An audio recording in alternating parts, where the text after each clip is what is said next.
শোন টুকলু, আমি একটু সন্তোষ কাকুর দোকান থেকে চট করে ঘুরে আসছি। টুম্পা আন্টি যদি চলে আসে এর মধ্যে বসাবি। আচ্ছা মা, বসতে বলবো আমি।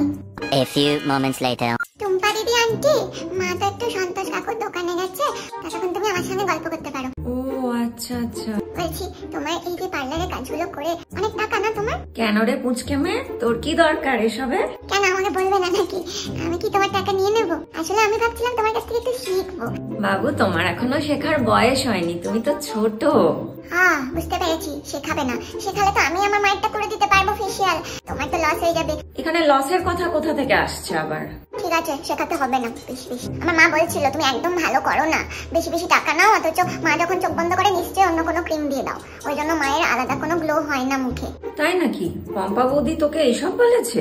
কই, আমাকে তো বলে না এসব। আসুক পম্পা বৌদি, জিজ্ঞাসা করতে হবে তাহলে। মাকে সব বলার কোনো দরকার নেই, এগুলো আমি তোমাকে বললাম।